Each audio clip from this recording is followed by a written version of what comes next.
Lurie Daniel Favors is here and joining us right now for the very first time. He's got on his Alabama sweatshirt. I don't know. It was Alabama A&E, A&M. Okay. Y'all, he had to correct that because He's there's like, two there are a different couple things. other letters there. Two different things. He looks like a baseball aficionado as well. I think he's got a lot of figurines. I'm loving the bookcases. I don't know if y'all do this. Like I pause on some of these videos and then I make it bigger so that I can see what people are reading or if they're just doing it for show. Did y'all really read all of them books? I think he read them. Let me welcome. He's an attorney, Democratic strategist, the one and only Mr. Don Calloway. Welcome to the Karen Hunter Show. Karen Hunter, longtime listener, lover, fan. Well, I shouldn't say longtime lover. Forgive me. That's what the day is young, sir. Anything can happen. It's a new day. I don't know what your status is, but you know, it can go down. Day I had champagne early, so we're a little bit looser than I would have been. Longtime fan, Karen Hunter. Thank you. First time here, but all right. What kind of champagne? I'm just curious. Oh, we went with Vouv. So I got married probably a little bit more than 2 months ago. So I got now we know his status. All right, hold on, stop. Yes, all right, yes. We're gonna do a moment of silence for me. Okay, congratulations. See how quickly I can shift? I appreciate you, my dear. Thank you. So yeah, I had a gang of champagne. It was early in the day, but we could not pop bottles when we saw that beautiful black woman take that oath, and it was just a joyous day in the Calloway Dorsey household. So yeah, well, what a time to be alive, as they say. So you got married during the pandemic? I did. Yeah. Now, to be clear, I wouldn't have done it otherwise, but she wanted to go ahead and get it done, and I said, all right, yeah. So did y'all have a ceremony with people? Oh, no, none of that. It was very small. So my parents, it was parents and immediate siblings. Ain't no super spreader situation popping off in the Calloway household. We're not having it. My wife has been extraordinarily vigilant about this whole thing, and my father-in-law, my people's got the vaccine just last week, so we're excited. And we're like, we might do the whole gathering, but we won't, right? We're cool, we're happy, and we're both older, so we're like, let's just get on with our lives. I want to know the love story. I'm sorry, you came on to talk about something else, but listen, it goes in different directions, because we ain't not doing a talk show. Don Calloway, I was talking with Tatiana Ali a couple of weeks ago, and she was talking about meeting her husband on eHarmony. And I think it's Wellness Wednesday. It's a time to celebrate love. We are moving into an era that I believe we will be of our own making. And so one of the things when I see Black love, I want to lean into it. I want to celebrate it. I want to hold it tight and be really happy about it. Tell me your love story. She's an amazing sister. So I will say I slid in the DMs approximately 4 years ago. I was promptly blocked, and that didn't work out. But I was able to, work some charms, just being a generally decent dude over the next couple of years here, coming and going in the district. And, Allahu Akbar, the Lord make a way somehow, and here we are, married 4 years later after a year and a half of dating, and came correct. And she doesn't see too well, so I was able to get a stronghold in there and stay in the mix. So she's wonderful. She's an amazing woman. You gonna blame it on bad eyesight? I am not here for it, Don Calloway. So Democratic strategist, attorney. Lurie Daniel Favors also in the streets. And I wanted to also, we were talking when Kenneth C. Davis was talking about gerrymandering, I wanted to give you a nod because this is one of Lurie's projects coming up. So it was the census last year, getting y'all all, now it's going to be figuring out how to not have them district us out of power. And so I want to applaud you for the work that you're doing with the Center for Law and Social Justice. Thank you. Don, with your work, you're in D.C. As you watched the inauguration today and popped the bottles for Kamala Harris, who went to Howard in D.C. Indeed. What do you see as the future? What stood out for you in this inauguration and in this period of time that we can hold on to? Well, going through last night and even up to now, to be honest, I got this just really strange kind of alchemy and mix of feelings, right? I don't feel as excited as I should because you can't look at this and not just be a little bit sad for what we lost over the last 4 years, and not just what we lost in terms of our highest ideals and the best of who we're supposed to be, but actual people who died and had a really rough time under this past occupant. We can't call him the president, just the dude who was there, right? And part of me is just sad that we allowed ourselves to get here as a people. And I'm thinking like our Jewish brothers and sisters, hashtag never again. That's just top of mind for me, is never again. We can't allow ourselves to get to this place ever again where we elect someone who represents the worst of our impulses. Yes, we'll elect a conservative again. Yes, we'll be represented by a Republican again. But I hope we never are again represented by somebody so doggone small and somebody so petty and somebody who just simply does not represent anything that any of us would ever aspire to be. But as I told everybody, Trump is us. Trump is a manifestation of the ugly that's in all of this country. And we cannot allow that ugly to go unchecked such that it rises to the top and eventually ends up in leadership. But if I were to allow myself to let go of the skepticism and the angst for just a minute, there was a tremendous amount of joy. Michelle Obama came out and just slayed, and that was a moment of joy for Black America. At least it was for me in my house, right? And then Kamala came down, that purple was shining. We just were so happy. And I had two little boys. I was able to watch it, take it in, answering their basic questions about what this meant, not only for the culture, but for the country. And it was really cool. One thing I will say, last thing, that, I'm glad ain't no balls tonight, because first, we don't need no super spreaders, but it might work out for the best because they need to get to work. The offices was right there, right behind them. So y'all turn around from inauguration, go in them Capitol offices behind you, and get straight to work. I got a lot of friends going in the administration, and they got to get to it today. Ain't no time for parties. Don't nobody need to be pressing no tuxedos or no hair, and let's just get to it right now. Because if you know how DC works, you got this calendar year, and next calendar year to legislate and do the people's work. And then it's kind of going to be a lame duck situation in terms of moving a legislative agenda. So this calendar year is extraordinarily important, and we got stuff to do right now, as they say. And, I'm just ready to get to it. Based on what you're looking at and how you're taking it all in from your opinion, we hear a lot about the first 100 days, right? Those first 100 days are a huge marker, but I'm glad you laid out this calendar year and next calendar year, because I think that gives people a framework to understand we don't have a 4-year period to get work done in. We have this 2-year period. There'll be another election, a federal election in 2 years. The balance of power in the House or the Senate may shift in ways that are not favorable to us.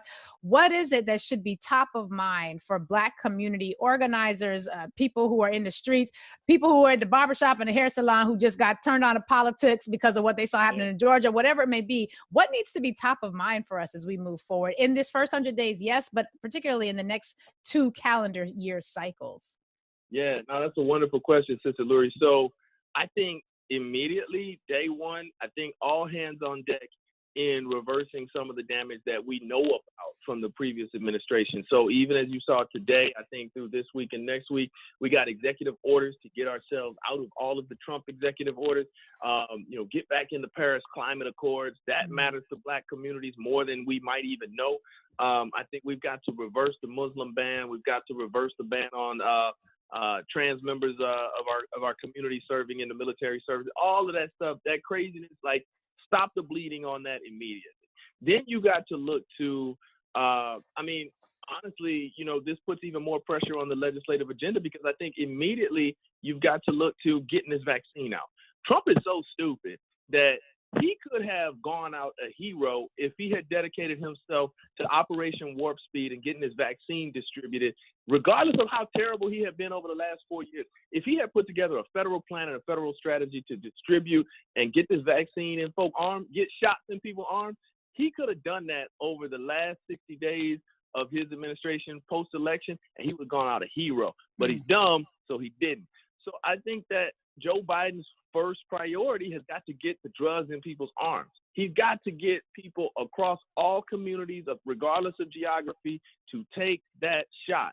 I'm almost inclined to say, let the people prioritize in terms of who gets it, right? So let the people self-regulate in terms of elderly or poor or whatever. but people need to self-organize and get that vaccine, because there is no moving forward until we get past COVID. There is no getting past COVID without the vaccine. So first priority is getting past COVID. Second priority is a massive infrastructure package. And I think we've got to look at infrastructure differently than we ever have in this country. Typically, we look at infrastructure. I know a lot of us started following this thing in 2009 when 44 became president, and we talked about infrastructure in terms of shovel-ready projects, right? Identifying stuff in every congressional district that would do immediate benefit to the communities, building bridges, roads, so-and-so, and, create jobs as well as immediate community benefit. But we need to look at infrastructure in that traditional sense, but also a broader sense. To me, the broader sense means, as we've seen right now, with folks being home, there's a tremendous amount of weight on our broadband and telecommunications infrastructure. We have got to strengthen that nationwide. We have got to get both hardware, software, and fiber optics across the country, regardless of zip code, regardless of income, regardless of ability to pay. We have got to strengthen the internet superhighway for the first time in its existence for everybody, so that we can all participate. There is no participating in an educational economy. There is no participating in a jobs or future economy without strong, reliable internet. And we've got to have that across the country, across the board. And we know what that means for Black and brown communities. We can't forget that we got Black folks in South Carolina. We got Black folks in the Black Belt of Alabama and Missouri and Mississippi, where I'm from, who don't have reliable Wi-Fi and 4G. I mean, folks ain't got 3G, not to mention 5G, which a lot of folks are on to now. So we have got to shore up this infrastructure across the country. We still have a whole lot of folks who don't have even irrigation infrastructure, particularly, Black Belt, Mississippi. You still see outhouses, right? And that has to be fixed. It's time to modernize everybody and everything in order to create equal opportunity in this country. Then, hopefully, June, July, we can talk about and by the way, infrastructure means hardware too, right? So where people need laptops, where people need routers, so on and so forth, we've got to deliver for the people. And lastly, I think that there has to be a serious look at a criminal justice / social justice agenda. We've got to talk about, if not defunding, which I'm all for having that conversation, we've got to talk about reliable public safety programs, not only so that people are safe in the streets, but that people are safe from the folks who are supposed to be policing us. So we just got to have a whole lot of discussion. Honestly, Joe Biden was not my guy. I was with Cory Booker, then I was with Kamala Harris, then Deval Patrick hired me to help run his campaign. So, right? So, listen, at least you can say I was with the Black folk. But the reality of the matter is that Joe Biden was the person most qualified for what the Bible says is such a time as this, right? He had the relationships in Congress. He had the experience with the way that our American government works. And by the way, young folks, experience still matters. The reality of the matter is we got to have a guy who can come in there and address a whole lot of real serious, real important stuff at once. Now it's time to show and prove. And I think that our obligation as the culture, as the hood, as the streets, is to hold him up to and hold Kamala up to the stuff they said they was going to do, right? And if we don't have a whole lot of time to do it. We don't have a whole lot of time to do it, but now is the time for us to be active parts in our democracy. And I know I'm filibustering, so I'm going to stop right here. A lot of us think that our job is to vote. That's only part of our job. That's right. The other part of our job, which is equally important as citizens and active participants in this democracy, is to make them do what they said they was going to do, right? Come on. And that starts today. So your boy is gone. Ain't no more blaming him, right? We were seeing these executive orders. Ain't no more blaming him. We have got to hold Joe and Kamala to what they said they were going to do, and we've got to help them execute in communities starting tomorrow. All right, that's usually reserved for Lurie Daniel favors, so we're going to have to find a Southern, what is a Southern version of the Jamaican horns? Lurie, Good question. What is it? Some Louisiana Zuzuvela or some trombones? We need a Southern version, because I suspect that Don Calloway is going to be back. I just consulted the Oracle, and the Oracle said Don Calloway going to be back on the show. I got that same message. I was told to tell you that you might want to consider that. So I'm glad you already heard the Oracle. I ain't had to do it. But here's the thing about what the spirit, the one voice. What they say, my sheep hear my voice. There's just one voice. Whether you hear it or not is your spiritual alignment. And we are aligned, sister and brother. I love where we are right now. This is amazing. Okay. have two lawyers. I'm rubbing my hands together. Yeah. The outgoing person, and I put a little T to the rump, a little T to the rump. Pardoned 140 people, gave him clemency. Among them, Lil Wayne, Kwame Kilpatrick, some black mafia person. It was just a Steve Bannon. Who is your favorite person that he pardoned, and the worst pardon among them? Don, go first. Oh, you know what? Let Lurie go first because you did filibuster. Yeah. You did do that. Okay. Oh, you know what? There are so many, and they actually were in a theme, I thought. And it was funny because I was going to say, well, of course, my favorite pardon is Lil Wayne. Not because I'm a huge Lil Wayne fan, but because we saw the pardon process kind of from start to finish, the corrupt pardon process, I would say, from start to finish with Lil Wayne. And then there was Elliot Brody. I mean, so many things that you could love to hate there. There were so many financial Wait, who the hell is Elliot Brody? Wait, hold on. Who is Elliot Brody? So Elliot Brody, you can tell I binged far too much Rachel Maddow, but Elliot Brody is an operative who was a top fundraiser. He was someone who's been involved in not just the scandals of this administration. He's been involved in multiple scandalous behaviors involving both Trump and other Republicans. And so when you saw his name on the list, it was like, come on, dude, seriously. He's been involved in everything from covering up affairs to covering up unwanted pregnancies, unwanted by the man who was not pregnant with the baby, all sorts of things. And so he's just a cesspool of juicy, gossipy information. But between him and Wayne, I felt like it really did show you just how grimy and messy this administration is. So we say that Lil Wayne came out a couple months ago in support of Donald Trump. And at that time, we was like, really, dude? Because he wasn't the first rapper. He wasn't the only rapper who came out in support of Lil Trump, but he was Lil Trump. He was the only one who came out in support who didn't already have some sort of political plan or agenda that he had been talking about. And we were then reminded that, oh, right, he's been arrested recently for possession of weapons that he is not allowed to have due to his past conduct and behavior and his involvement with the criminal justice system. So when it came out that he was actually getting a pardon, it was like, ding, ding, ding, ding, ding. Of course he's getting a pardon. He came out and encouraged Black people, and now horrifically fitting sweater. I'll never forget it, with the turtleneck.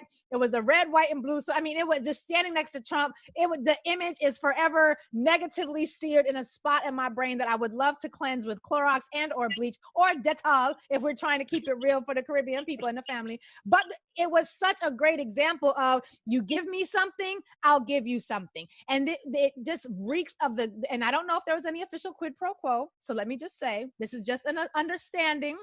This is just something that appears to be the case. I have no proof or evidence of this. So this is all an alleged moment. It's an observation. But to go from, I don't care about Black Lives Matter, all I care about is my B words, Lil Wayne, to Trump is the best thing that ever happened to Black people, to now Lil Wayne is getting a pardon.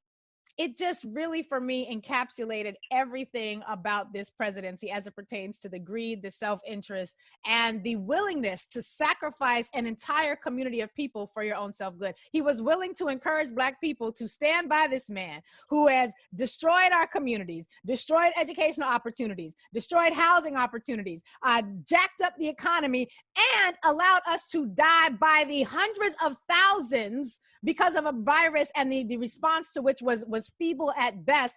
That to me was like, well, this is America. This is America. All right. Don Calloway looks like I'm turning the double Dutch rope, and he's like, let me in. You can follow him, by the way, at DC for Don Calloway, STL for the place, Missouri, St. Louis, I'm imagining, DC, yeah. STL. You can follow him on the Twitters. Go ahead, sir. Yo, that was some heat, Sister Lurie. Fantastic. My goodness. Thank you. Well brother. done. Thank you.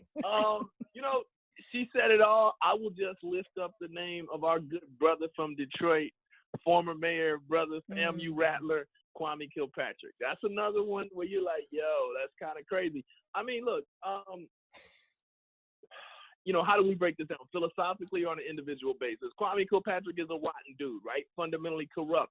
That said, I don't think nobody deserves 28 years for a nonviolent crime. particularly where you didn't steal people's 401k, i.e. Wall Street bankers who are still walking free from what they did in 2008 and so on and so forth. Kwame Kilpatrick apparently has done a lot of good in jail. Certainly deserved some time, did not deserve 28 years. I'm glad he's coming home. And we can talk about and scrutinize the way he's now pardoned, how that came to be. But the reality of the matter is, the president has exclusive power to pardon anybody within his or someday, hopefully, her reach. And Brother Kwame coming home, he don't never need to be in nobody's office again. He don't need to run for mayor of Detroit again. But, I wish he could. done a better job. I wish he'd done a better job because he could. He could run it. He might. But the reality is that when guys like Kwame get into spots like that actually matter for the executive administration of the lives of Black people, they have an obligation that is larger than themselves to do right by us and to do right in the office, because that has ramifications down the road. Detroit has a white mayor right now for the second term, blackest city in the country, whitest mayor in the country. It don't need to be that way, and part of that is because Kwame acted a fool when he was up in there. That said, That's right. Kwame deserved 30 years. I'm glad he's coming home, and Kwame's a big dude. He don't need to be sitting in no jail cell. Well, I mean, a big dude can protect himself, and I disagree with you. And I think this should be the era where we hold people doubly accountable who do things to Black people who do things to Black people. I don't think he should come home, and especially since Trump was inspired by Diamond and Silk. I think that by itself makes this whole, he said the Detroit native inspired him, Diamond and Silk, Let's keep it thorough. I mean, Kwame's a moron, right? And I'm not a Kwame fan, but ain't nobody who didn't hurt somebody physically. I hear what you're saying, but I think when we give you our trust, and this, I'm saying this is the new normal. This is the new place that we need to be collectively as Black people. It's Wellness Wednesday. Part of our healing has to be to hold one another accountable.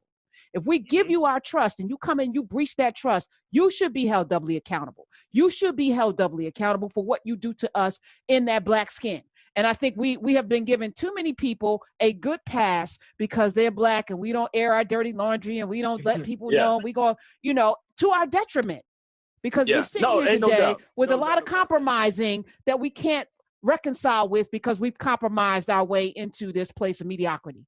No more. That's right. Draw that line, that hard line. Kwame, come home, sit your ass down, never come back into public life. We're not going to do a Marion Barry, on you. We're not. But you should still do good. Like you could still, you talk to some folks in Detroit and it's kind of was he trying to buy an NBC type of thing? It's kind of like, well, he was about to do some really good things. Whatever you was about to do, that the people still believe you was about to do that. Yeah. Maybe not in public office, but do that good thing that people believe that you was going to do. We got Lurie, Daniel Favors. She is, of course, the interim executive director at the Center for Law and Social Justice at Medgar Evers College out in them streets. Also one of the hosts of Sunday Civics, co-host with L. Joy Williams. And we have the incomparable Don Calloway here for the first time showing out his whole self on these airwaves, and I'm here for it. So there's that. Hi, welcome back. All right. Howdy. We've pretty much set the table for what we need to do next, and I'm excited.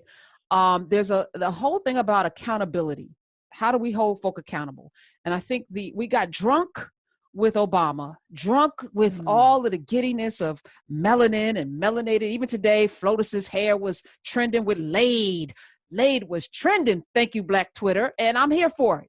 Somebody was like, yeah, it's so frivolous. You talking about somebody's hair. I was like, yeah, we can celebrate. We can talk about democracy at the same time, talk about the Flotus's flowing locks. We can do all things, I believe.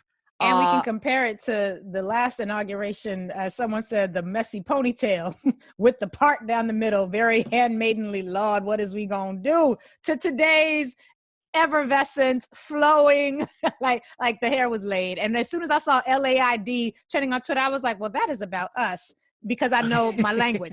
I know our language. So that was culturally a culturally competent trend. Thank you, Twitter. Now, so as we move into this space, how do we hold these two people, Joe Biden and Kamala Harris, accountable? Because again, they work for us.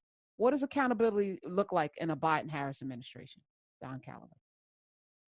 I think it looks several different ways. First of all, become aware of what's happening in your community and become aware of what your community needs in a massive infrastructure project. The only way that we have ever been pulled out of financial malaise or social malaise is through massive investment by the federal government. And that dates back to Reconstruction on through today. So the federal government is going to have to engage in a massive stimulus package. And I'm not talking about $600, right? So become aware of what your community's specific needs are. Become aware of who needs hardware, software, broadband infrastructure. Become aware of what the public schools in your community need and be ready to advocate for that. Know who your state representatives are, who your local members of Congress are, who your senators are, and become real familiar with their phone numbers in Washington, D.C. Because I can attest to you that they move left or right or straight ahead based upon how many calls they're getting and how much citizen outreach they're getting. Because let me tell you something, the well-compensated lobbyists like myself are paid by clients who are doing that outreach, right? And we're going to run our agenda. So the people need to make sure that they're running their agenda as well. That matters extraordinarily much. And I think the last thing is be prepared to serve. I am prepared to go in this administration if Joe Biden calls me. You in Oklahoma, if you went to Booker T. Washington High School, you need to be prepared to run for the state legislature. If you're in Alabama, you need to be prepared to run for the Bessemer City Council. If you're in New York City, you need to be prepared to volunteer for your block council, and so on and so forth. Everybody needs to stand up because it's going to take everybody participating. I think the one thing, the major value of Barack Obama, other than us being able to look and see ourselves in position of leadership, to me, the major value of Barack Obama is that we should have learned from that ain't no one person can save all of us. So this ain't on Joe Biden. This ain't on Kamala Harris.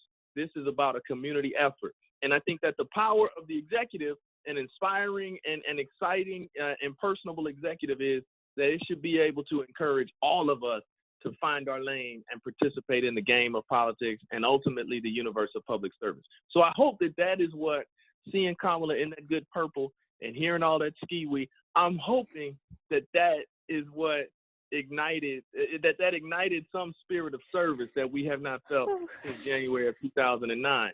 And I think your job is to hop in, to get in where you fit in and participate. Speaking of Vice President Kamala Harris, she is right now swearing in Dr. Reverend Raphael Warnock and John Ossoff into the Senate. She is swearing them in as we speak from the great state of Georgia. So already she's doing historic things. Lurie. I would just add to everything that was said in acknowledgement of the great work that our vice president is already engaging in. This is a redistricting year. We just came out of the census. Everything that Brother Calloway just said, I co-sign, underline, bold, and italicize.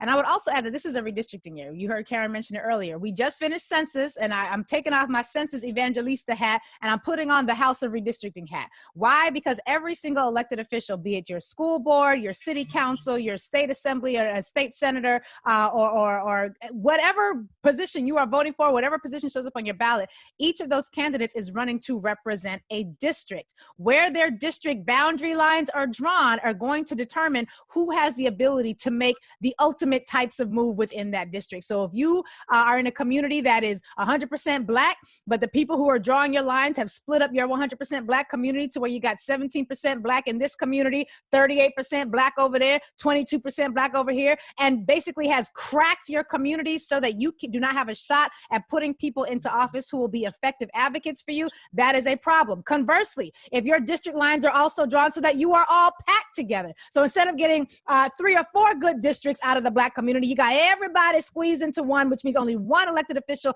has to actually care for you or hear from you. That is a process that is happening now. When President Barack Obama came into office, a lot of what he was trying to do was undermined because we did not pay attention to the redistricting process. The Republicans, because redistricting is a state legislative prerogative, Republicans who ran the tables, they ran the numbers on every table. After his election, the midterm election that came after that, not only did the Republicans get to take the House, but because they drew the districts to favor white Republican districts and to disfavor Black and brown Democratic leaning districts, then we ended up with the fact that the entirety of President Barack Obama's administration after those first 2 years were really about trying to convince people who were completely opposed to doing anything to further the Black agenda to kind of hear what we had to say. This is a redistricting year. We just had the census, which means if you are in a state that has an independent redistricting commission or is engaging in any sort of grassroots redistricting, you need to be involved. If you are talking about what your communities look like, where are your boundary lines,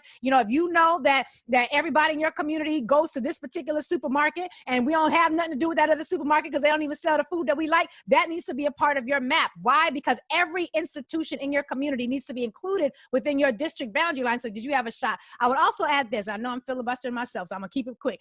I told y'all before the story about the elected official who had said to me before, listen, I know I got into office on the strength of Black people because I know my people. That's who I appealed to. That's who I was speaking to when I was campaigning. But the very next day after I was sworn in, the people who came in my office with a long list of items they wanted me to address, they ain't never been to my community. They scared of my community. They ain't got nothing to do with my community. These are people who did not even vote for me, but they knew that I was charged with representing them regardless.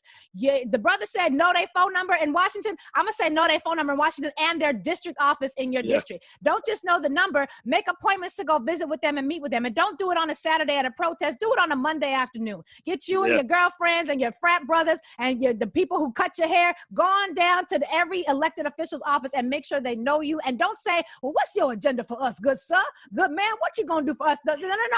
That's a disempowered perspective. You go in there with your agenda. These are the top 5 issues that we need you to address. These are the 3 solutions we want to be implemented. This one we a little bit willing to negotiate on. This one is a no way, no how. These are the types of things we have to do. We've been talking about it for years, and it's the same thing now, but we got to take it up a notch.